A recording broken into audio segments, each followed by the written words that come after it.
Informer from the Low, welcome to lovely Las Vegas for Coast to Coast Teams with myself, Greg Gibbs Peterson, now part of the VSiN Family Podcast. We've got yet another conference preview for you guys as we're going with the Metro Atlantic Conference today, as it is a fun one out there in the northeast part of the country. Some of the lowest amount of travel that you're going to find in all of college basketball. We're going to be hitting upon the characteristics of this conference. We're going to be taking a look at as well some of the styles of play and the betting trends of the Metro Atlantic here in the first segment. Segment number 2, the Metro Atlantic Master, Sam Federman. He does such a tremendous job over at Mid-Major Madness, along with the Brackets, Bubbles, and Bid Stealers podcast. He is going to be joining me in segment number 2. We're going to have a lot of fun taking a look at all these teams. He's going to do an amazing job of taking a look at all the changes that we've seen in the offseason, and we're also going to be taking a look at some of the coaching changes that we've gotten as well. And then in the final segment, I'm going to get you guys my projector or finish for the Metro Atlantic. If you do have a question, comment, segment idea, what have you for this podcast, you have one or two ways we offer those in. First one is my Twitter/X timeline at gunit_81. Keep in mind, LRCM, name does not matter, so as per usual, please do send these into the timeline. And the other way is find an Apple Podcast review. If you rate this podcast 5 stars, it is very much appreciated. From there, you're able to fire in whatever you'd like to hear on this podcast via that 5-star review. While I did not get in any Twitter/X questions, everything is powered by EdgeBoost. EdgeBoost is making sure that bettors are able to have access to their funds anywhere and at any time, and that 100% of gambling transactions are indeed going to be approved when you go to edgeboost.bet. Type in that promo code of Greg, G-R-E-G. That gets you a $1 for $1 match on your first deposit up to $25. Now let's get down to business and let's take a look at a Metro Atlantic that has really fallen on some tough times, to call it what it is, over the last few seasons, as we've seen a lot of these teams making the NCAA tournament be a 15 seed or lower ever since Slick Rick Pitino left Iona, and ironically enough, Tobin Anderson fired from Iona in the offseason. As with regards to this conference, I think the biggest thing that has really seen a drop-off has been the offensive production. You just take a look at a lot of these teams out there in the Metro Atlantic. They had a tough time being able to put the ball in the basket. Canisius, one of the better three-point shooting teams in this conference. They were in the top 75 with regards to their three-point shooting percentage.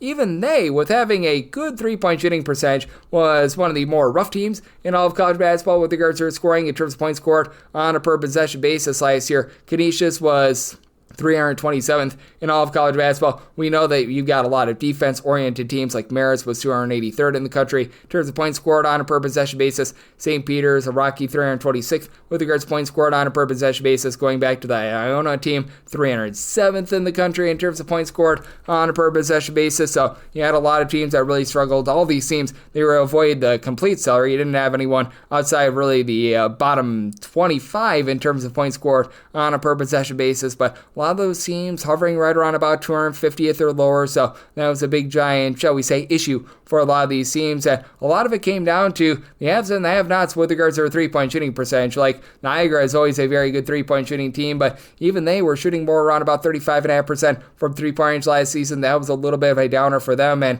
as a result, you saw their offense plummet to about 253rd in the country in terms of points scored on a per-possession basis. And we did see Manhattan have a nice little bit of a come up with regards to their three-point shooting, and that's a Manhattan team that they were, in terms of road games, a top 100 team with regards to points on a per-possession basis, so shout out to them. Manhattan was on 159th in the country with their three-point shooting at 34.1%, but again, Marist, they were 296th in all of college basketball with regards to their three-point shooting percentage. Again, Canisius, an outlier, 41st as a matter of fact, in terms of their three-point shooting percentage, but Iona was 275th for Quinnipiac, 346th in all of college basketball in terms of their three-point shooting percentage. You saw Siena have their ups and downs, 227th in the country, which was actually good in terms of three-point shooting percentage with regards to this conference. Merrimack, always a great defensive team, but a team that leaves something to be desired on offense, and 216th in terms of three-point shooting percentage was actually above average in the conference, considering St. Peter's was more around 261st, and for St. Peter's, there actually issues all came at home, as they only shot 30% from three-point range at home. That was a bottom 45 mark in all of college basketball, so you had a lot of issues and a lot of strife there, and then just a few other teams that just weren't able to bury their threes last season. It was a very tough and brutal run for Ryder, who was 315th in the country in terms of their three-point shooting percentage, well outside the top 250 in terms of points scored on a per-possession basis themselves. Fairfield, 294th in the country in terms of their three-point shooting percentage. Actually did a nice job of not turning the ball over last season, but when you're shooting it like that from three-point range and you have a conference in general where there's not a lot of offensive rebounds to be had, that's a little bit of an issue, and that's part of it as well. You did notice in this conference that there was a big giant divide between teams that were able to pull in their offensive rebounds and teams that they just were not able to get an offensive rebound to save their lives. Like St. Peter's, always one of the best teams in all of college basketball at getting themselves second and third chances. 15th with regards to offensive rebound percentage. They rebounded 34.8% of their misses. Now Iona, with having Dan Garreau take over after he was with the New Orleans Pelicans, this is going to be much different, but they were 6th in the country, rebounding 37.4% of their missed shots. They did a really good job of just being able to haul in those offensive rebounds, give themselves some second and third chances. So we did have a few teams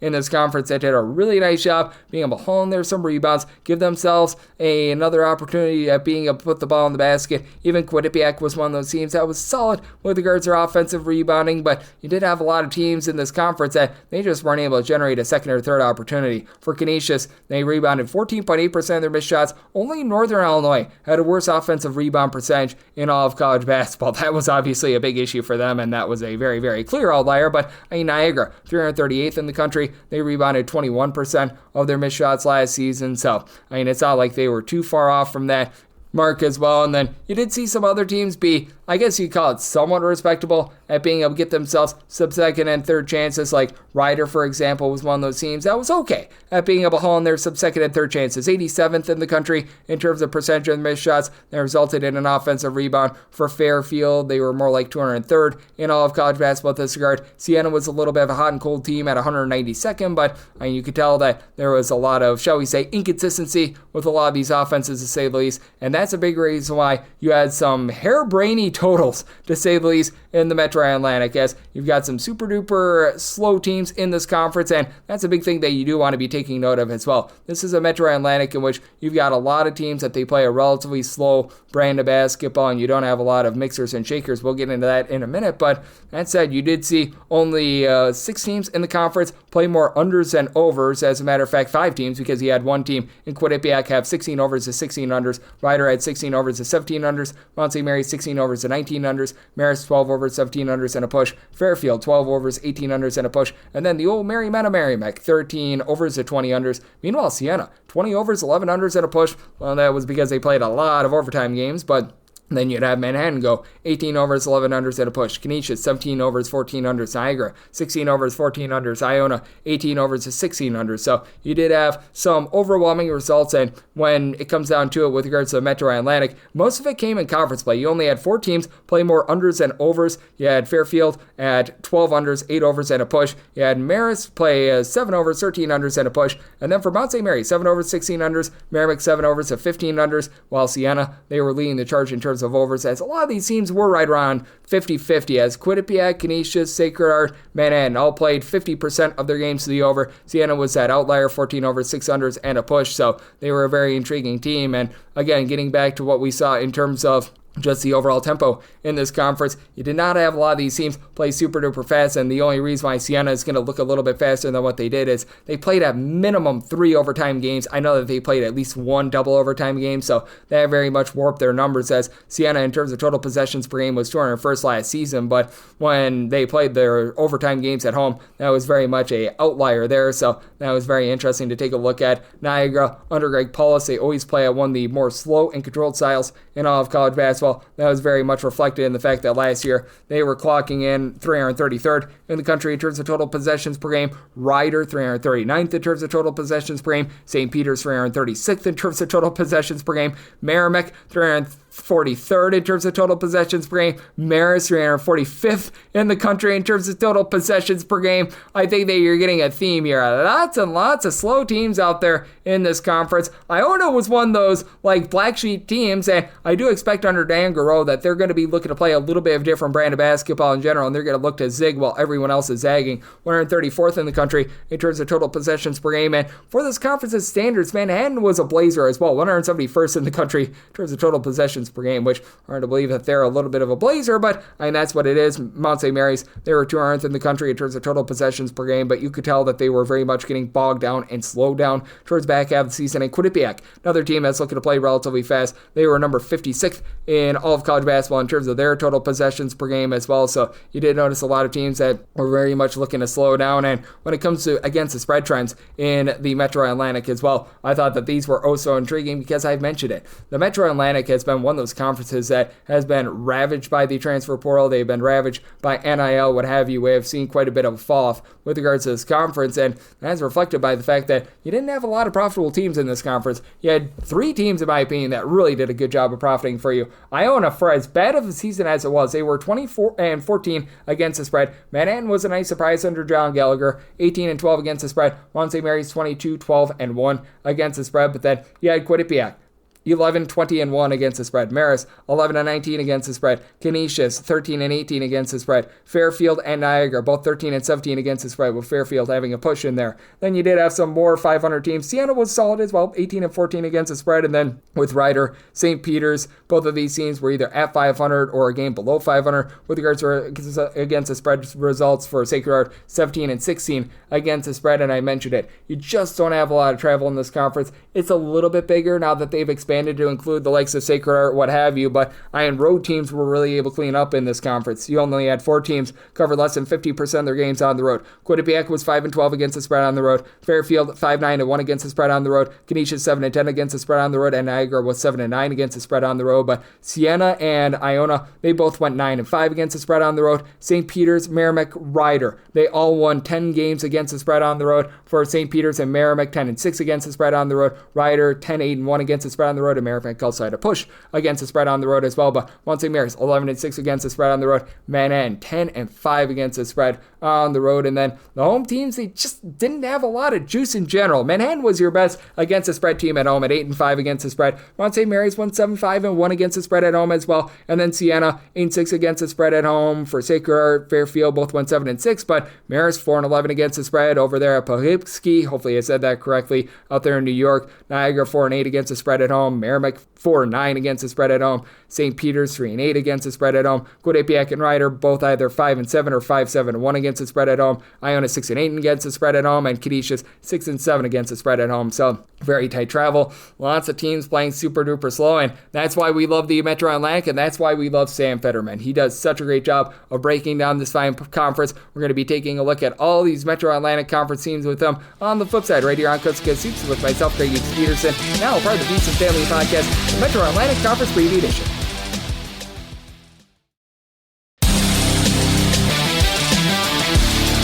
Your lovely Las Vegas for Coast to Coast Hoops with myself, Greg Peterson, now part of the Beats and Family Podcast. It's a Metro Atlantic Conference preview. I always say that instead of the MAAC because there's 2 MAACs, so I always want to make sure to make that distinction, but this is a MAAC master, as we've got Sam Federman aboard. He does a tremendous job over at Mid-Major Madness, taking a look at this great game of college basketball. He is based out there in the northeast part of the country, and I know that he does a lot of great work in terms of all 12 months of the year, being able to break down this great conference. It's truly a passion of his, and he also does a great podcast of his own, the Brackets, Bubbles, and Bid Stealers podcast. And to be able to follow Sam on the old Twitter/X, that's at Sam and underscore and then his last name Federman, Federman.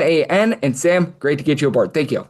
Thanks for having me on, Greg. Really happy to be back and talking about the best conference in the sport. It is an incredible conference, and there's been an incredible amount of turnover because these are going to be a lot of rosters that don't look the same as they did a season ago. And how about if we start first things first with the team that really struggled last year in Canisius, but I like some of the pieces that come in. Marcus Nyblack a few years ago was solid at Jacksonville. You've got Keon Thompson, who's a double-figure scorer at Stephen F. Austin. Michael Evabro, I always say that last name incorrectly, solid over at Central Arkansas and has some ties to the MAAC as well. I look at Canisius and still think it might be rough for them, but certainly a whole heck of a lot better than it was last year. I actually am kind of in on this Canisius roster, as you said, compared to last year. It's a lot more. They were so reliant on Paul McMillan to score last year. I don't think Paul McMillan gave them anything on defense. It was the same with Tanacopa. But with this roster, I think they get some toughness in there with Marcus Nyblack, Michael Bagaro, Brian Njong, some interesting pieces. Khalil Singleton is a guy that I watched torch Quinnipiac from beyond the arc. He's a terrific shooter. And they've got some athleticism coming off the bench. Freshman Christopher Kumu, who I think is going to be one of the most explosive leapers in the conference. They have Anthony Bernard back. They have Evan Vanderplas back, who Jim Christian told me last year was their most talented player. You didn't really see that on the court very much, but if he's kind of taking a step forward, that would be huge for them. It's a much better outlook from me for Canisius than it was last year. I don't know if this is a team that's going to be a MAAC tournament team for sure. Only top 10 make it. but I think they will climb their way out of the basement this year. Brennan Oliver, another freshman, Blair Academy, 6'7", good wing, rebounding. Three guys there. You've got Njongya, you've got Miles Wilmoth from Siena, who blocked a lot of shots, but doesn't do much else, and then King Agioma. So you've got a bunch of options. We'll see some scoring out of that backcourt with Singleton and Nyblack. So I'm excited to see that. As I mentioned, Kumu, I think that's the real X factor, him and Vanderplas. Yep, absolutely. I'm feeling much more bullish about this Canisius squad that I did last year, and I think that this team might be one of those teams that might be towards the basement, and that'd be Niagara. They bring in Vice Sankey. He comes on over from Eastern Washington. They do get back one of their main guys in Justin Page from a season ago, but this team year in and year out has a tough time on glass. Now, I will say, Greg Paulus is a man that always does a great coaching job. You know that he's going to be able to get the most out of this team. The question is, how much talent is there really there with this team, as I've got my question marks with him. Yeah, Justin Page, one of the only guys to come back from last year. Will Short is back, as well as a guy that can play as a 4 or a 5. And they get Landon Williams back from injury, and AJ McBride was a freshman last year that didn't play very much. It all comes in the transfer portal for this team. A couple guys that I'm looking at. Drew Larson was a 6'7" forward, can stretch it. Scores 15 a game at Northwest College last year. Trenton Walters was a point guard that I liked coming out of high school. He was going to Radford. Didn't do much there. Had a productive season at Indian Hills. There's Josiah Sabino, Brian Griffith, guys that scored double digits at JUCO as well. And then a bunch of D2 guys, and Justin Hawkins, who was a really, really good D2 player at Jefferson, 16 points a game, good size on the wing, some physicality there. Reggie Prudhomme and Kabaya Shabangu. Shabangu, one of those defense glue guys, really, really athletic from Northwest Oklahoma State. And as you mentioned, Zanke comes in as well. But I really don't know what to expect from this Niagara team. It feels like every year they have to replace their entire roster. It's a really, really difficult place to win for Greg Paulus. That job is basically made it impossible for him at this point because they keep having to replace their whole roster every single year. It's a couple years in a row now where they really just haven't had much to go off of. Niagara, if they're able to get Page to take a step forward, if they're able to get the best out of Sabino and out of Hawkins and Larson, Griffith as well. Again, it's anyone's guess who's going to be the guy for this team. And you can talk to Greg Paulus, and he probably won't give you much on that either. Because, last year I tried to press him on that type of question, and he was just talking about the team's versatility. And it's really tough to know who is going to be the leading scorer, the leading whatever for this Niagara team, because that's kind of what it has turned into over the past few years, where there's a lot of guys coming from different backgrounds that we just don't know a ton about at this level. Maybe it works, maybe it doesn't, but it's going to be an uphill battle for the Purple Eagles. Yep, it certainly is going to be, as we do have Sam Federman, who does great work over at Mid-Major Madness, joining me right here on Coast to Coast Hoops. I take a look at this team, though, and I do think that there's a solid season to be had for Sacred Heart. Anquan Hill, 6'9", combo player that's really able to pop it from three is back. I like the fact that they're bringing Deshaun Giddens as well. He was a solid player over at Florida National that should be able to come in, give them a little bit of something at the guard spot. Jan Farrell is a guy that has bounced around quite a bit, began his career at St. Bonaventure, showed some early promise. He comes in as well, and I take a look at this Sacred Heart team. They've got some relatively good size. They should be one of the better teams on the glass in this conference, and having all the versatility that they do, have a little bit of question mark in terms of some of those backcourt pieces, but Makai Connor coming back really shores that up. I think this has a chance to be a top 5 team. Oh, no doubt. This is a roster that Anquan Hill told me on the record he thinks is the best in the conference by far. Now, I don't know if I agree with that because there's a lot of good teams in this conference, but it kind of shows you what Sacred Heart feels should happen this year. Makai Connor and Niall Ralph Byer in the backcourt, both were freshmen last year. Both were really, really good at what they do. Makai, the best playmaker in the league by assists. Niall Ralph Byer, one of the best shooters in the league. Griffin Baruch is back, another terrific shooter who didn't exactly shoot a high percentage last year, but you can see the way that teams respect his shot from beyond the arc. They get Jaden Slaughter back from injury, who can kind of score in a bunch of different ways, gets to the basket, strong guy on the wing. And then that front court, I love Jan Farrell. I think he can shoot it. He's got great size. He's super strong. I went to a Sacred Heart practice, and he was one of the big standouts for me. Obviously, Anquan Hill, we know what Anquan Hill is. He can shoot, he can get rebounds, he does a lot in a lot of different ways with the 5.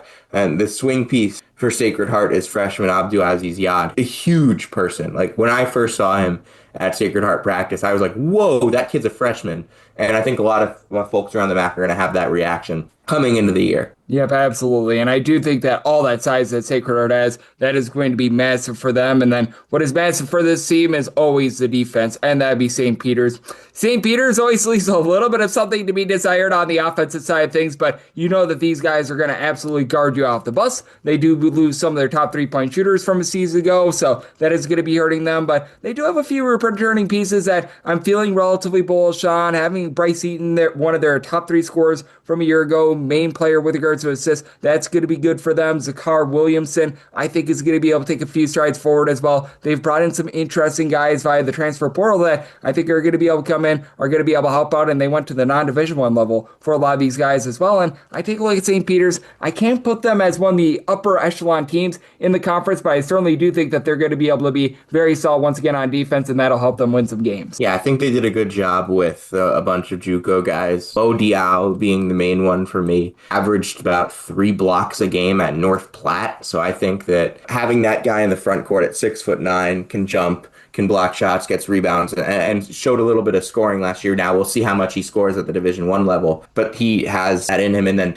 Bolagu, another bigger guy in that front court. They brought in a bunch of size in the front court between Diao, Bolagu, Ja'Kai Gupton is 6'7", Lucas Scroggins is 6'9" from Valparaiso, and Akil Watson is 6'9". That's a guy that I loved coming out of high school. He was at Arizona State, then he was at UMass. Hasn't done a ton at either of those spots. This is probably the perfect level for him. Akil Watson, we're looking at the type of guy that can have an impact in this league for sure, if they can figure out what to do with him. And then in that backcourt, I'm still a little concerned about what you're getting offensively, but having Brent Bland back should be impactful for their shooting, as well as Tokes Bakare. Those are probably this team's 2 best shooters. And then Bryce Eaton, dynamic guard. We'll see if he takes a step forward, really needs to. Had some big games last year, had some games where it didn't feel like he was out there very much.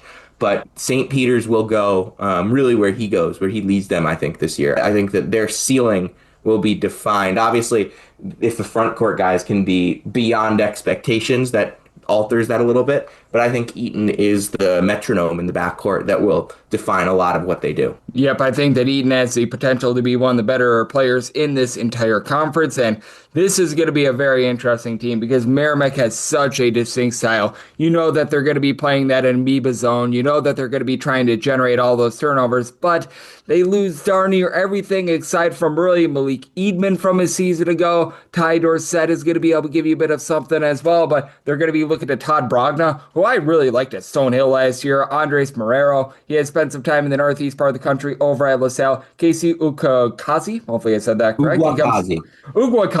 We were close. He comes on over from East Texas. Yeah, when they got him, I texted Joey Gallo and said, "Hey, coach, how do you say his name?" He said, "Casey." There we go. Yep. So I'm not the only one that's going to be tripping up on that one, but with Merrimack, I think that's really interesting to see how this zone defense is going to be played with so many new pieces. They tend to figure it out. Usually, they're really, really good at defense. Aliou Cease is an awesome implant in the front court, awesome transfer to bring in. You lose Brian Atumnu. Cease should be able to step in and block a ton of shots. He's got like a 4-minute highlight reel on Twitter of just like him swatting shots. And I love the addition of Ernest Shelton as the de facto Devin Savage / Matt Beck replacement, the guy that's just going to take shot after shot after shot. He shot about as many threes as anybody at the Division II level for Gannon last year. Now you go from playing Gannon, who played that super fast pace, the Crutchfieldian style that they played there, to going to play in Merrimack's zone. But everything for Merrimack, you mentioned Brogna. Brogna, awesome. Almost 50, 40, 90 last year at Stonehill. Good size in the front court, can shoot the 3. Defensively, he'll slide into the zone on the back end. But for Merrimack, Kavere Kennedy is going to define where this team goes. Kavere Kennedy was one of the best players in the Philadelphia Catholic League last year. He won the player of the tournament, I believe, in the playoffs. He had a triple-double in the semifinals against St. Joe's Prep for Father Judge. He won the championship. Then I think and then he won Pennsylvania State Player of the Year on Max Preps. So this is a guy that's played at a very high level, very similar to what Bud Clark did before he got there. Now, Kavere's got a couple more inches, isn't quite as good of a scorer, but does a lot of other things. He's a tremendous passer. another great defender. I think Kavere Kennedy is going to step in and immediately be one of the best freshmen in the conference, immediately be a big-time contributor. I think Ty Dorsett's going to step up, have a big second year. Jacob Moore, Dylan Villette, two more freshmen that I could see stepping in and being contributors. I think that they did a good job evaluating in their freshman class. I actually really like it. And obviously, I'm never going to pick a team coached by Joe Gallo to like not be good. That's just what this team is. It's what this program is. They have earned it the benefit of the doubt more so than maybe anyone else in this conference, even though they haven't really been in this conference, because they've had different rosters through years. They've lost players of the year. They've lost freshmen of the year. And Joey Gallo's system has persevered through that, and they're still absolutely horribly difficult to play against. They may not be the most talented team in a given year, but they're going to win a couple games just because the zone is so frustrating to play against. Hey, Anthony Latina and Sacred Heart have played against the zone however many times, and he still says it's one of the most frustrating things that his team has to face. Yep, absolutely. That zone defense is one of the most distinct styles in all of college basketball, and even when you've seen it, it's so hard to be able to prepare for it. Sam Federman, who does great work over at Mid-Major Madness, is joining me right here on the Metro Atlantic Conference Preview Edition for Coast to Coast Hoops, and I think this team is interesting because Chris Casey and your number one over at Fairfield really exceeded expectations. Last year was a little bit of a downer. They didn't really have that one guy that could go out there and score other than Prophet Johnson. Now they're going to be looking to a little bit more Peyton Smith this season to be able to elevate this offense. They do bring back a few other pieces, and they bring in a guy in Deuce Turner, who's been a guy that has been a little bit well-traveled, was over at San Diego, played some time in the northeast part of the country over for the Bracket Bus and Bucknell Bison. Noah Best is a guy that I like coming in as well. How do you take a look at a Fairfield team where I think that Smith is really going to need to step up for them, and I really do think that Braden Sparks and Drew Turner are going to need to do big things out there in the backcourt. Well, Peyton's not practicing right now. He's still working his way back from an injury from last year, but he'll be back by the beginning of the season. But I think that a lot of this team, the big buzz, and I was at a Fairfield practice last week, the big buzz for Fairfield right now is the freshman class. Brandon Benjamin has really been standing out a lot. Halon Rollins was the CHSAA Player of the Year in New York City. 4-year career at Nazareth really elevated that program to a very high level. He's kind of like a do-it-all guard with wing size. And there's Declan Wupper-Fenning is like a 4-man that has experience as a 5, can play on the perimeter, can play on the inside. And there's Butta Williams, Nasir Rodriguez, 2 other freshmen that come in. But yeah, you mentioned it. The transfers that this team brings in the backcourt. Cam Estevez, Deuce Turner, Eric Mejia. Those are 3 guys that they are really excited about. Estevez is a guy coming from Rhode Island that had a step down last year. They're hoping to recapture what he had as a freshman, where he was a lot better than last year. Eric Mejia played JUCO last year. He had some really fascinating numbers, can do a lot as a guard. Deuce Turner has the scoring upside. The front court, because if Peyton Smith doesn't take that step forward, then you're looking at, you need Isaac Mankati to take that step forward as your 5, but maybe they do get a big year out of Smith. They bring in Ryan Zan from LaSalle as well. Rollins and Benjamin can impact the game at the 3 and the 4. Wupper-Fenning as well a little bit at the 4. We'll have to see how this goes. This is one of the more interesting rosters in the league. I think that they can be good. I think that they can be pretty darn good, but I'm not certain about what really good for them is going to look like who are going to be the biggest pieces. I have an idea, but I don't think anyone really knows. And I think Chris Casey has a challenge ahead of him this year because they've got to figure that out at some point. And I've seen MAAC teams that have taken way too long to figure out their rotations through the years. And I think that this one is going to be interesting as well, as this team is going to be... Fairfield last year was one of those teams that took a while to figure out their rotations. They were playing 12, 13 guys in games in November and then in December and then in January. And this team, I think, might be trying to find their rotations as well. That would be Ryder, because we know Zion Cruz is going to be one of those heart and soul pieces along Flash Burton. These are the main 2 guys that are going to be coming back. And for Cruz, he was one of the few guys other than TJ Weeks, who's now gone, that was able to hit a 3-pointer for the team. So that was a little bit rough for them. But with Ryder, they also lose some of the big pieces that they had down low in the Ingram. So that's going to be affecting them. They're probably going to be looking at Davis Bynum to be able to give them a bit of something along with Lawrence Foreman. But I look at this bunch, and I think that they're going to need to have someone like an Ezekiel Obe be able to step up as a freshman right away, because they don't have a ton of experience coming back. And I have some question marks outside of Burton and Cruz. Yeah, this is Flash Burton and Zion Cruz's team, no doubt. Flash Burton had a huge game in the first round of the MAAC tournament last year, leading them to a win against Siena. It was one of the best games of his season. That's the Flash Burton you can expect to see. a lot of this year. I think he's going to be one of the better point guards in this conference. He can score, he's confident, and Zion Cruz as a backcourt mate for him, as a wing player. I think that that's another fun piece. And then you get to the unknown here. Devian Williams was a Canisius guy that filled in at the back of their rotation a couple years ago when they were hurt. Went to Bryant, didn't play much. I think he's got some game. Depends on if he's able to kind of get going, because I think that he's struggled to get going throughout most of his career. Then they also bring in Shimani Fuller from Clark in Atlanta, who was a 12.8 rebound guy. Antoine Wilson, Caleb Smith, a couple JUCO guys. As you mentioned, a couple D2, D1 transfers in Davis Bynum, who could bring some size. Daniel Helterhoff brings some size coming in from USC Upstate. I am a little bit concerned, though, that there might just not be enough here. I'm going to see them next week. I'll know more about them then. They are still working on a freshman. We don't really know a ton about a lot of these freshmen.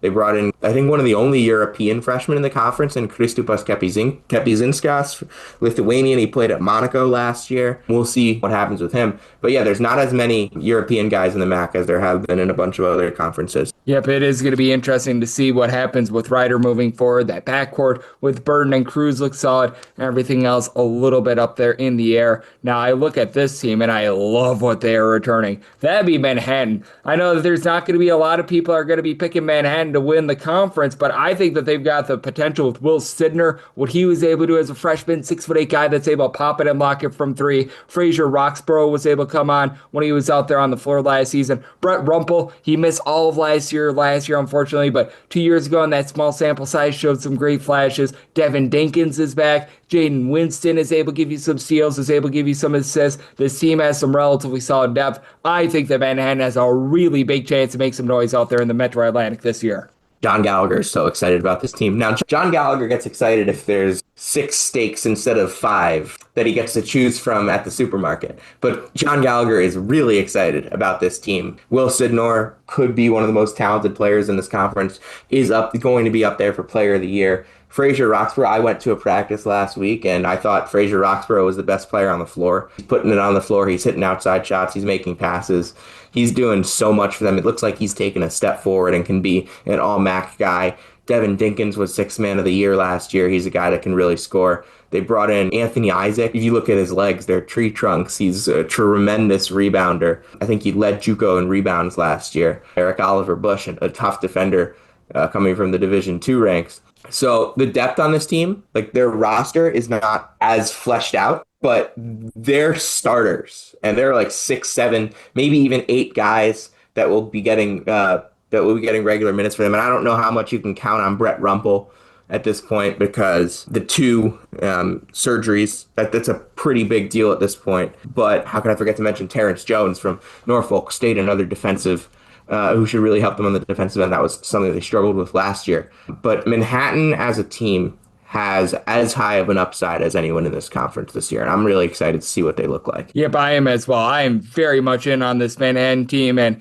it's hard to never be in on this team because you know that their defense is going to be so good, and you know that you're not going to get clean looks at the basket. That'd be Marist, year in and year out, one of the best 2-point shooting defenses in all of college basketball, despite the fact that they're never really a towering team. Like Jaden Daughtry only stands like 6'6". They do bring back Jason Schofield, who's about 6'8". Tariq Watson has a bit of size to him as well, but I mean, this is just a team that they're just sort of on you like macaroni on cheese. It's absolutely insane. And then they bring back Jaden Colin Roberts, who was a nice scorer for them 8 seasons ago. I think that Marist once again going to be a rock solid team. Obviously, sometimes it's a little bit of an adventure on the offensive side of things, but bringing in Justin Menard, who was over at Iona last season, I think is going to help out big time. Yeah, I was at a Marist practice last week as well, and a good-looking roster. Elijah Lewis coming back, he added a much-needed scoring punch alongside Pasquarelli last year. And losing Pasquarelli is huge. But you bring in Rajon Blackwell, you bring in Justin Menard, you're kind of trying to replace Pasquarelli in the aggregate, because you're not going to just find a 15-point scorer like that. You're not going to find one of the best shooters in the conference just like that. Now, maybe Blackwell or Menard turns into that. We'll have to see. I think both of those guys are good players. I think Blackwell was really impressive to me in that practice. Collins Roberts told me he wants to be up there, lead the league, maybe in assists. I think if these guys can hit their outside shots, there's no reason why he can't do that. Jaden Daughtry has been one of my favorite players in this conference for 3 years now. One of the best defenders. If you told me Jaden Daughtry deserved to win Defensive Player of the Year last year, I wouldn't argue with you one bit. And I don't think enough people realize that they do return Schofield and Watson. It's more in the five spot than most teams return in this league. And those two are traditional fives. They're back to basket guys. Schofield can do a little bit more from like 12 feet. Watson's work is mostly done from like 6 feet and in. But yeah, you do not really have that Jackson Price element in the front court. Maybe if they can get something from one of their other guys in the front court, it would make something happen. I think the biggest surprise for me, though, at Marist practice was Trace Salton. He looked like a much better player than last year and can add some defense and some rim pressure off the wing. Yep, I think so as well. And I do think that this is going to be a Marist team that is improving on offense, and that defense, we always know that it's going to be very rock solid. And when it comes to this team, they were one of the most improved teams throughout the season last year as well. And they've got quite a few pieces back from a season ago. And I'm talking about Quinnipiac. Quinnipiac obviously had a rough time shooting it from three-point range to begin the season, but having Asim Jones coming in from Florida International, I think is going to be able to help them out quite a bit. Love the fact that Amari Monroe, 6'7", do it all sort of wing, is going to be back with this team as well. I think that you're going to be able to get some good production out of Jaden Zimmerman as well. This is a team that's going to be relying upon some guys like a Keith McKnight off the bench to be able to give them a bit of something in the backcourt, but I really like the returning pieces for Quinnipiac, and this coaching staff always seems to be able to get this team firing all cylinders towards the back half of the season. You mentioned it, Amari Monroe. This is when we're talking about Quinnipiac basketball, you are talking about Amari Monroe. There's no player in the conference right now that is as synonymous with their program as Amari Monroe is at Quinnipiac, because he chooses to stay. He didn't have to stay last year. He stayed. He wins MAAC Player of the Year. He didn't have to stay this year. He stays. He wins MAAC Player of the Year. And he's very reflective on that. Like he's a very, very smart guy, very well spoken. Whenever you talk to him, it really sounds like you've already asked him. It sounds like he's got an advanced copy of your questions when you ask him questions, because he is just so mature, and that is something that's grown through with him over the last few years. He's become a leader for this team. He's the preseason player of the year without a doubt, as he's the reigning player of the year. Only three mid-major leagues returned their player of the year. Amari Monroe is one of them. Jaden Zimmerman comes back as well. I've had a lot of people ask me about Jaden Zimmerman because he is an athletic, good size as a two guard, probably going to play a little bit of the three. That can do a lot for them. Asim Jones and Nate Garangamba, two transfers in the backcourt. I like Garangamba's game as like a physical two guard that can get to the basket. I do want to see if some of the guys that were freshmen last year, can they get a step up from Grant Randall? Braylon Ritvo redshirted last year with a back injury. I loved him at Stepanak. Samson Riley might be the best three-point shooter on this team. Will he be able to contribute enough in other places to be on the floor enough to make that really shine? You look at the front court where Spence Weiwei is going to have to do a lot, or Sam Osai, No Sakare. Those are their two five men. We'll have to see what they get out of that spot. That's probably the biggest question mark here. I do like McKnight a lot as like a get to the basket. He knows his limitations. And obviously his appeal is he's a 6'7" guy, athletic, gets to the basket, good size, strong. But he also, another appeal of his game is that he understands what he isn't right now and how he can get better in that. And I think we'll see some improvement from him throughout the course of the year. So Quinnipiac will absolutely be picked as one of the top teams in the league based on returning Amari and Jay-Z, but there are big question marks as to what's next after those guys. Who's going to be the guy after that to kind of take the load off of those two, and we'll have to see. Yep, it is going to be interesting to see what we get out of them moving forward. And I think that this is a team that in season number 2 under Mr. Jerry McNamara, they have a lot of potential, as Siena is going to be returning so many of those good pieces from a season ago. Justice Schodes, Brendan Coyle, they're both back after they had nice seasons. Reed Descharme might not have been the world's greatest scorer, but he was a good shot blocker. They do lose Miles Wilmoth down low. That's going to be hurting them quite a bit, but Peter Carey is a guy with good size down low. This was surprisingly one of the better shot blocking teams in all of college basketball. Gavin Dottie, I felt like he went a little bit under the radar as well. Not a whole heck of a lot being brought in via the transfer portal, but I mean, in this day and age where a lot of mid-major teams get poached by the transfer portal, I am very impressed by Siena and the way that they were able to retain so many of their pieces from a season ago. Yeah, you return Zip, Justice Schultz, you return Gavin Doty, who was one of the most dynamic freshmen in the conference, one of the most dynamic freshmen in the region. Just a guy that gets in there and makes things happen. I don't really know what word best describes his game besides a make things happen player. He gets out there, he dives for loose balls, he's going for offensive rebounds. When he's on the floor, he's near the ball and things are going to happen. That's kind of why Gavin Doty is such an electrifying player. Brendan Coyle electrifying outside shooter, Justice Schultz electrifying point guard. And then Marcus Jackson coming back from injury, I think is one thing you didn't mention that is huge for this team. I think they were a much different team with him off the floor than with him on the floor. He hurt himself in the Albany Cup early in the season, never came back. But Marcus Jackson as a defensive piece in the backcourt next to Schultz will really elevate this group. And then I think they brought in some good pieces out of the portal, really to cement that front court. Between Riley Mulvey from Iowa, Antonio Chandler, kind of a little undersized, not much of an outside threat, but physically all there, interior beast from the Division II ranks, and Tasman Goodrick, who I think is going to play a big part in this front court. Gannon, 15 and 10. But those two guys, I think I think Goodrick's going to have a huge impact for them. I don't even know how much of the freshmen we're going to see, but I think this is a great freshman class. Christian Jones from AZ Compass is certainly one of them to watch for, but how much will he be able to play behind Justice Schultz, and will they need him to play a ton? This is one of the teams that really excites me for Siena this year. A lot returning.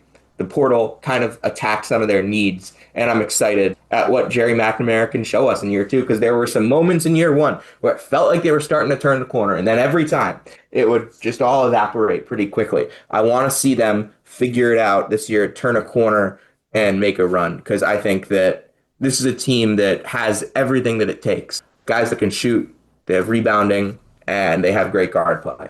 They'll be able to defend too. And I think that this team is going to be so interesting as well with Iona. They have some of the highest expectations that you're going to find out there for a mid-major team. They fired Tobin Anderson, who led Fairleigh Dickinson to that NCAA tournament run a few seasons ago. After 2 seasons, Dan Garreau, who was over with the New Orleans Pelicans, takes over. He brings in Denver Anglin, who was a rock-solid scorer over at Rice the last few seasons. Keshawn Williams, I still remember when he was averaging nearly 18 points per game over at Northern Illinois. Such an interesting team with Iona, and they bring in an NBA mind to try to be able to get this team towards the top of the MAAC once again. Like, I had a conversation with D'Angelo a couple weeks ago at a practice, and he just seems so excited to get going. Like, talking about basketball with him, he brings a significantly different perspective to the sport, having been in the NBA for 10 years, than really any other coach in this conference does.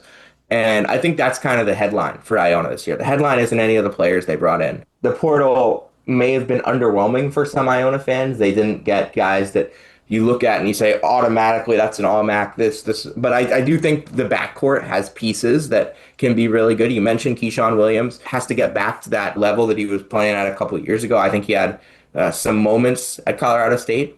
Denver Anglin, they're going to want him to be their point guard. He's never played as a point guard, but D'Angelo kept showing him like different ways that, hey, look, this is what you can do. This is what we're going to have you do. Khalil Badru from New Hampshire, like those are guys that could take steps in the right direction for them. They've got Kosi Akametu from Santa Clara, who they like. Luke Jungers comes back in the front court. Chase Cormier can really shoot. DeAndre Lindsay is a man, an absolute man in the front court from Oak Hill. At Reed, Toby Harris can really shoot. There are interesting pieces here, but there wasn't that one name that really made Iona fans go, all right, here we go. So I think the real story here is that D'Angelo is bringing a different perspective to a lot of this stuff. They have a huge staff of graduate managers and assistants.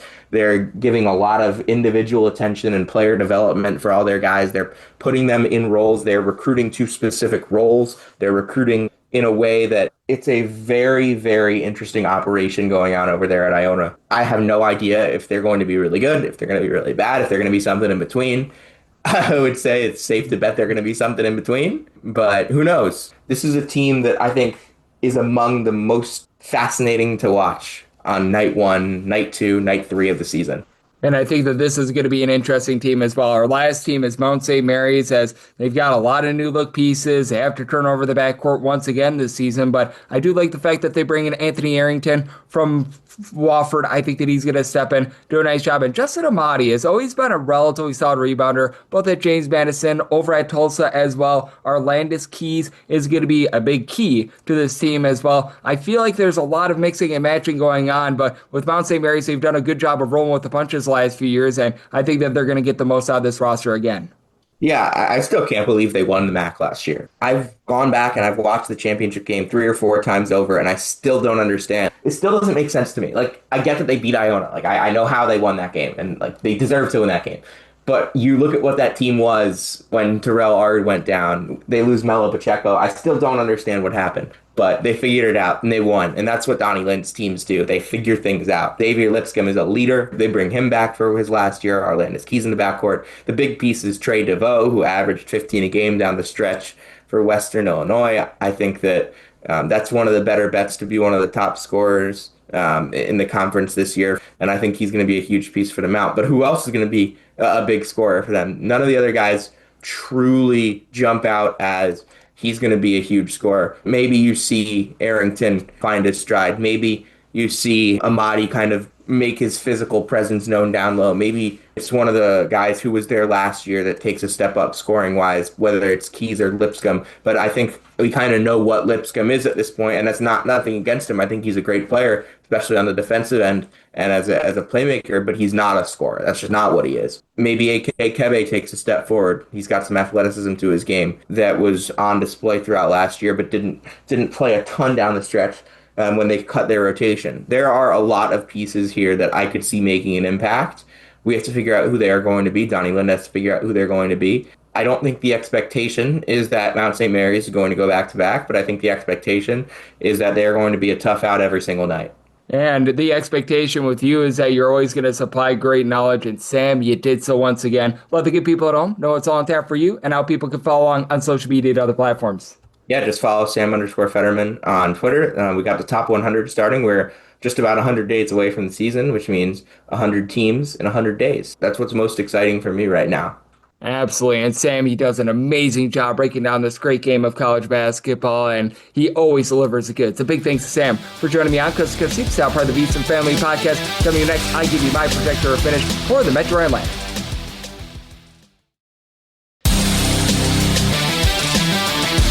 And we're back here in lovely Las Vegas for Coast to Coast Hoops with myself, Greg Gibbs Peterson, now part of the VSiN Family Podcast. Always great to be able to get Sam Federman aboard. Just a wealth of information when it comes to college basketball. The Metro Atlantic specialist. Every single time he joins me, he lends such great insights. He did so once again today. So a big thanks to Mr. Sam for joining me in the last segment. Now it is that time of the podcast. I give you a projector or finish for the Metro Atlantic, and as per usual with conference previews, I do not lump in any of the news and notes that we saw from the previous day because I want these to sparkle and shine and be a little bit more evergreen with regards to the utilization of these. So if anything happened in college basketball on Tuesday, that'll be polished up on the podcast tomorrow. So have no fear there. Those notes will not be neglected. But what is going to be neglected is dead last in my projector or finish. That is going to be Niagara. For Niagara, just a rough season for them, to say the least. Last year, you're going to be getting back Justin Page, and Page is going to be able to give you a little bit of production on offense, but they lose so many of the guys from a team that frankly wasn't really that good last year. Greg Paulus is a man that I have so much respect for the coaching that he does, and it seems always take a lot of threes. For Page, he was able to give the team 5.5 points per contest, and he's pretty much your top returning scorer. He was like scorer number 7 or 8. He was a starter for them last season, shot about 33%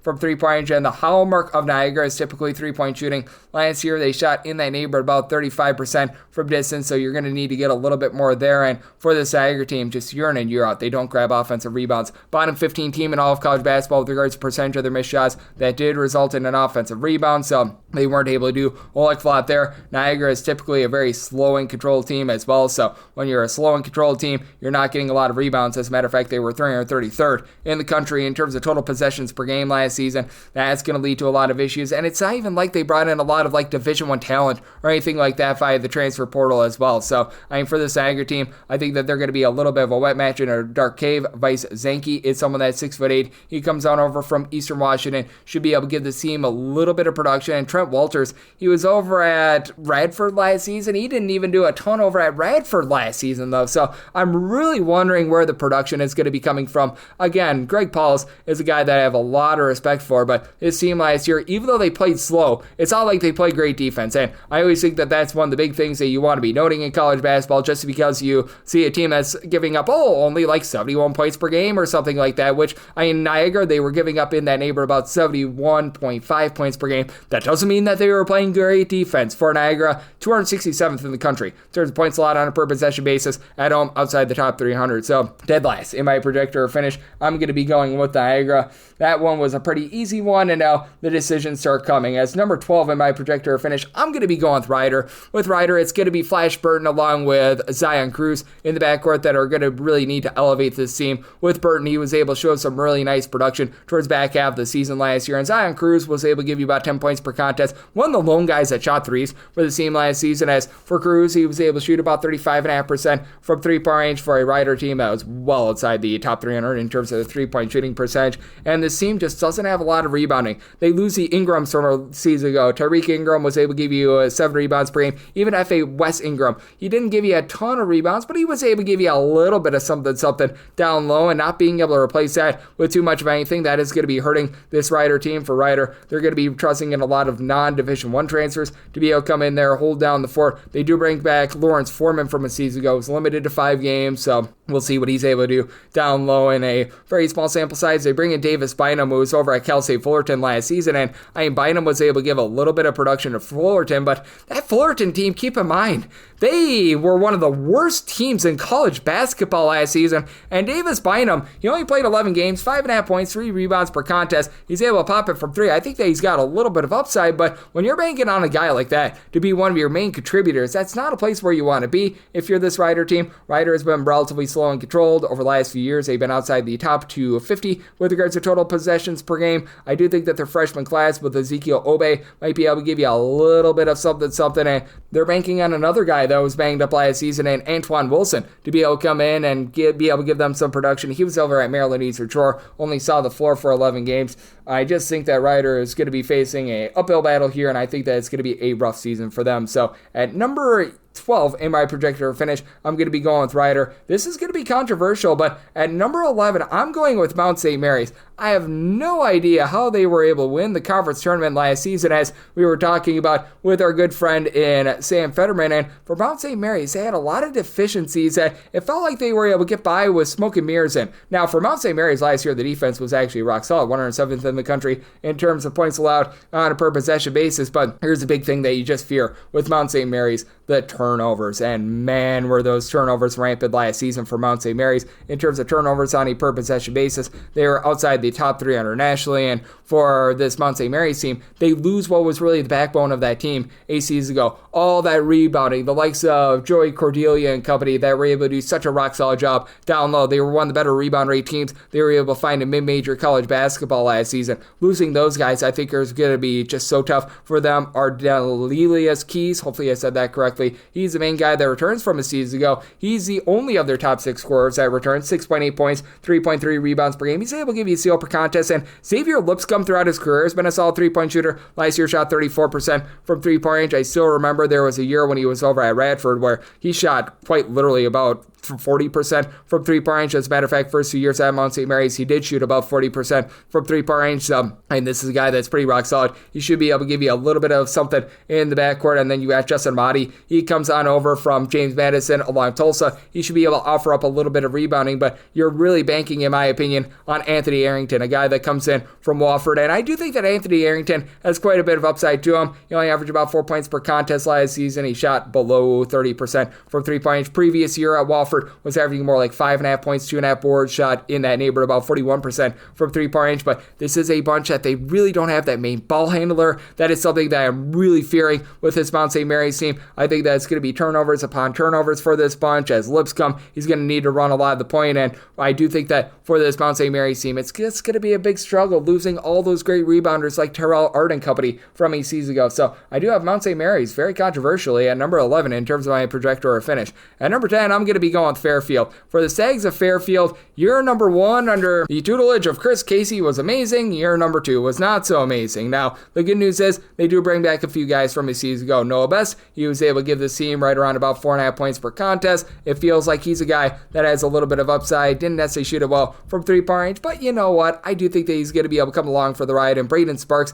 in conference play was averaging 10.5 points per contest, shot in the mid-30s from three-point range in Metro Atlantic play. So you've got something good there. As we were talking about with our good friend Sam, Payne Smith, I think that he's going to need to be the heart and soul piece for this team down low. He's the only returning guy that was able to give you above 2.7 rebounds per game last season because Prophet Johnson had to do a little bit of everything. At 6'10", you do have a guy in Smith that I think is going to be able to do a solid job down low. Really didn't show that last season, but I mean, for Fairfield, I just felt a little bit underwhelmed by what they brought in via the transfer portal as well. I felt like they needed a few more pieces, and I mean, they've had a few swings and misses like Deion Perry. Didn't necessarily work out the world's greatest for them in the transfer portal last season, but I mean, Michael Rogan is now a guy that at 6'7", they're going to be really relying upon. Ryan Zahn at 6'7", he's going to be entering into the program, and I just don't know what he's going to be able to give you after at LaSalle. He was pretty much glued to the bench over the last few seasons, and I do think that they're going to need to really bank on Cam Esteves being able to give you a whole bunch of production. He was over at Rhode Island last year, and for Esteves, he shot about 33% from three last year. 2 years ago, he was a part-time starter, shot 41% from three, 7 points per game. There is some upside there with him, and that's a big reason why I did put Fairfield ahead of what you're able to get out of Mount St. Mary's, because with Fairfield, the one thing that we do know about this offensive system under Chris Casey is that they do a good job of protecting the ball. Even last year, they only turned the ball over 10.3 times per contest. They have been a really good team in terms of valuing possessions. They weren't too bad on the glass last season. I do think that they're going to find their way. They were outside the top 335 with regards to field goal shooting percentage, so that's a little bit of an issue, but I do think that for Fairfield, they do just enough to be avoid the sellers. So I've got Fairfield at number 10 in terms of my projector or finish. This is going to be controversial, but at number 9 in my projector or finish, I did go with Canisius. The Golden Griffins had their lowest win percentage as a non-independent team since the 1957-58 season when they went 3-28, but you bring in Stone Cold Stephen F. Austin transferring Keon Thompson, 13.5 points, 3.5 boards, 3.3 assists, 1.8 steals per contest last season. Marcus Black, 10 points, 3.5 boards, 2.5 assists 2 seasons ago over at Jacksonville, where he was shooting 41% from three-point range. You've got Anthony Bernard, who's going to be looking to increase his 37.5% three-point shooting, 5 points, 4 boards, nearly 2 steals per contest last season. Michael Everbrow, who comes on over from Central Arkansas, was able to give you 5.5 rebounds per game. Only 6'4". It's going to be a little bit outgunned there, but Miles Wilmoth, he's familiar with the conference. He was over at Siena, if I'm not mistaken, last season. He was able to average about a block and a half per contest last season. Khalil Singleton, he was over at Holy Cross. He was able to shoot 39.5% from three-point range, 6.5 points per contest. Mac Junesic, he was able to give you about 5 points, 3 boards. He's back as well, and he comes in from Mercier, so a team that was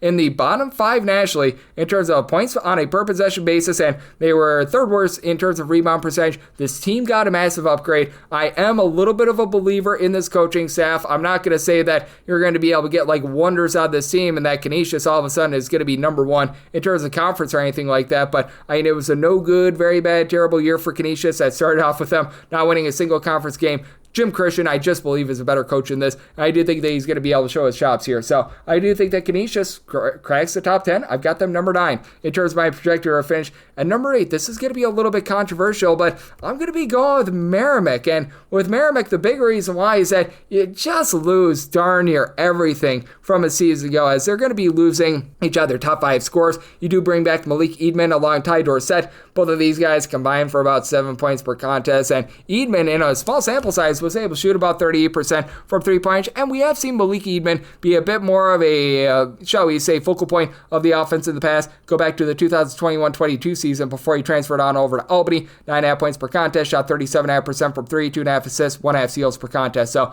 I don't have any doubts that Eadman is going to be one of the best players for this team, but now you're looking to mix and match as you're bringing in Todd Brogna, who I really liked over at Stonehill last year, about 6.5 boards. He had 6'7", he's able to shoot in the high 30s from three-point range, and Andres Marrero, who's going to be coming in from LaSalle. He's a guy that I do think has quite a bit of upside. Merrimack has always done a good job of being able to find some of these non-Division I guys to be able to step up, like Sean Trumper last year was really good for them. Marrero last year over at LaSalle, by the way, only about 3.5 points per contest. I think that he's much better than this. 2 years ago, he was able to shoot about 39.5% from three, 8 points per game, but was never really a part of a defense that really generated a lot of turnovers or anything like that. Casey Ukokazi, who comes on over from East Texas A&M, should be able to give them a bit of something down low at 6'8". Again, I don't know how active the Haynes are going to be with him, and that's a big question because Joey Gallo is one of the better just overall coaches in all of college basketball. Forget mid-major coaches because he runs such a distinct style. He gets everyone on the same page with one another, but typically, you just don't have this level of turnover, so having all these guys that were such big pieces of the team from a season ago being out of the fold, I do think that that's going to be rough. You do bring in Alu Cisse. He was over at Bridgeport, and he was able to be a relatively rock-solid guy. He's a guy that was over in the northeast part of the country, so we all know and love him, but that said, I do think that with this Merrimack team, they're still going to be respectable. They're still going to be a rock-solid team, but I think they take a step back from a season ago. I do have Merrimack at number 8 in terms of my projector or finish. At number 7, I'm going to be going with St. Peter's and the Peacocks. And the reason why is that you just know what you're going to be able to get out of this team defensively. And I think that Bryce Eaton is going to be one of the best players in this conference. For Bryce Eaton, this guy does a nice job of just eating it up with regards to about 11 points, 2.5 assists per contest. Did shoot 37% from three-point range last season as a freshman. Was able to really come on strong towards the back half of the season at Metro Atlantic play. He was averaging over 11 points per contest. So that's something that you do like to see for the St. Peter's team. Once again, you know what you're going to be able to get defensively, and on offense, they were outside the top 300 in terms of points scored on a per possession basis, and it's actually a case where the St. Peter's team, they weren't too bad with their three-point shooting last year. They just weren't able to score close to the rim. They always have been a pretty miserable team with regards to their free throw shooting. As a matter of fact, for St. Peter's last year, 362nd in all of college basketball with regards to their two-point shooting percentage. That's part of the reason why they always do such a great job on the offensive glass as well. 15th in the country in terms of percentage of their missed shots that did result in an offensive rebound, so they were able to get some second and third chances. Brett Bland, Zakar Williamson, these are two guys that they come in, and I do think that they're going to do a nice job for this team. And Mo Dow, he's going to be coming in as a 6'9" guy that I think is going to do a nice job of just being able to muscle up down low. He's a guy that comes in from Bethel Christian Academy, and I do think that he's a guy that is going to be very, very much built for being able to give this team a lot of production. He was at the junior college level last season, and at the junior college level, he did a really good job of being able to block some shots, as his shot blocking was really second to none. He was able to get like 2.5 blocks per contest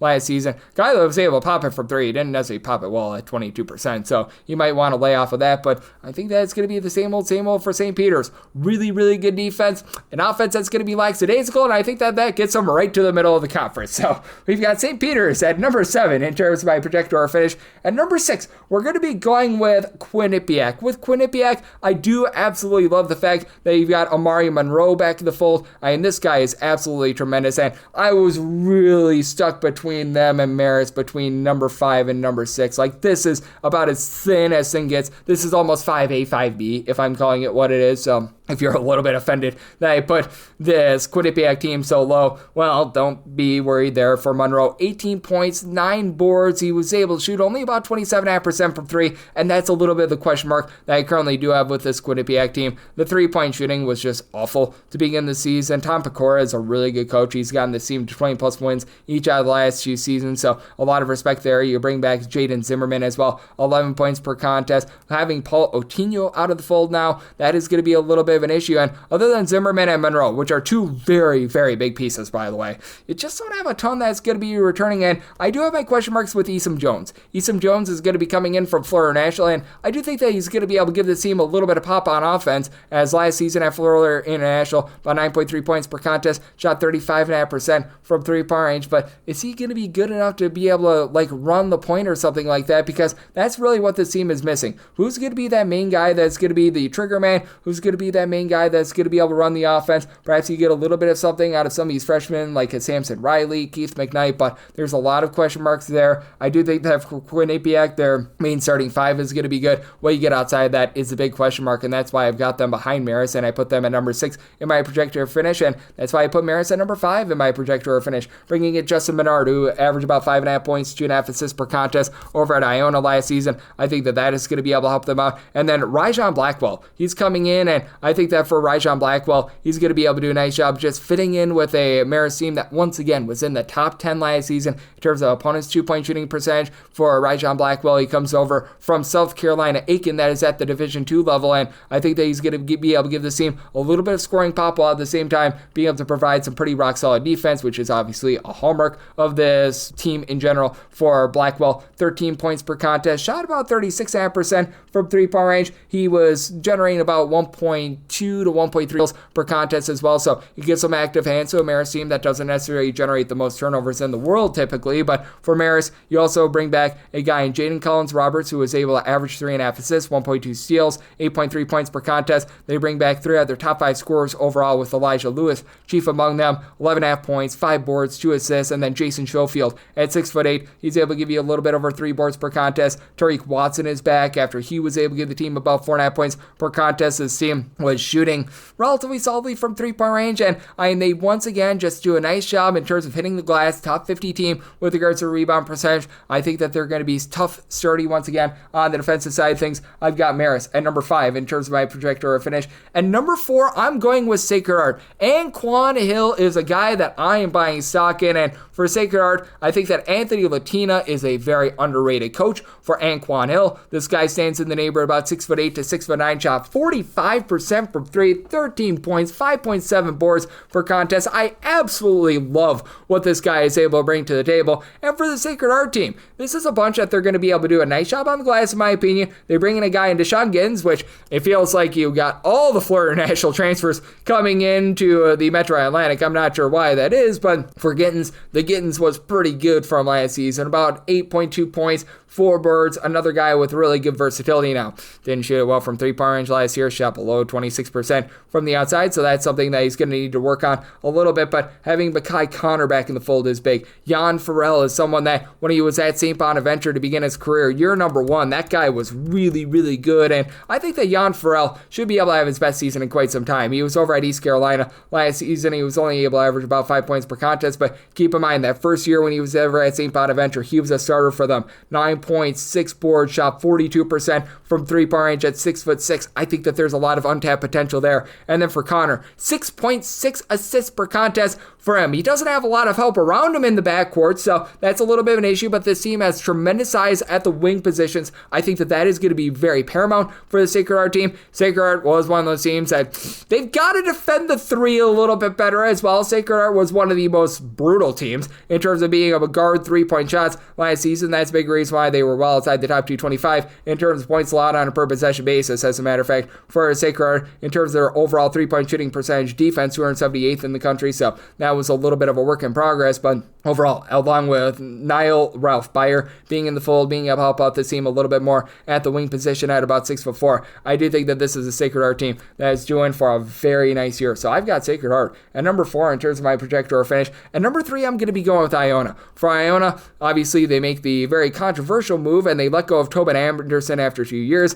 Felt like the guy deserved a little bit better. And Dan Garreau, he comes in after he was a assistant with the New Orleans Pelicans. He's going to be be turning to Denver Anglin to really angle his offense. 8.5 points, shot 38% from three-point range. And then you've got yourself a bunch that is going to be very much based around a little bit positionless basketball. Khalil Bardou, he comes on over after he was last season over at New Hampshire. He averaged for the year 8.5 points, 4.5 boards, a steal per contest, but you look at what he did in the final 9 games of the season. 14 points, 5 boards, 2.2 steals per contest, shot 50% from 3. Lots of untapped potential there. Keyshawn Williams, when he was over at Northern Illinois during the 2022-23 season, albeit it was a 17-game sample size, he averaged 2.5 assists, shot in the mid-30s from three-point range, 17.9 points, 4.7 rebounds per game, was solid over at Colorado State, wasn't necessarily amazing, but you also bring in a guy like a Chase Cormier, who's going to be rock solid. They do bring back Luke Jungers from last year as well. He's really one of the lone pieces that returns from last season. And for Jungers, he's a relatively well-traveled man. He began his career over at Omaha last season for Mr. Jungers. He was able to give the team about 5.5 points as a career 37% three-point shooter. So you've got a lot of outside shooting. And Jungers does have nice size